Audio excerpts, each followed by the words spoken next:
இங்க ஒருத்தர் அவருக்கே தெரியாம குடிபோதை மறுவாழ்வு மையத்துல சேர்த்து விட்டுறாங்க.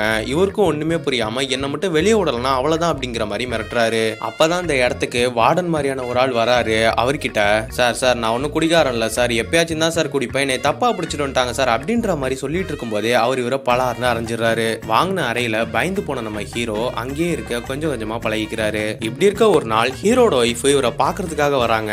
அப்ப இவரோட ஒய்ஃப் கிட்ட ஊர் சுத்துறதுக்காக பிளான் பண்ணி என்ன பிடிச்சு கொடுத்துட்டல, வெளியே வந்தோம் முதல்ல ஒன்னதான் கொல்ல போறான் அப்படின்ற மாதிரி மிரட்ட, இது அங்க இருந்து ஹெட் கேட்டுட்டு ஓங்கி பலார்னு அரைஞ்சு நீங்க இருந்து முதல்ல வெளியே போனா தானடான்னு சொல்லிட்டு பாத்ரூம் கிளீன் பண்ற வேலையை செய்ய விட்டுறாரு. இப்படியே கொஞ்ச நாள் போகுது. ஒரு நாள் அந்த மறுவாழ்வு மையத்துல சாவ்சார் ரிடெம்ப்ஷன் படம் போடுறாங்க.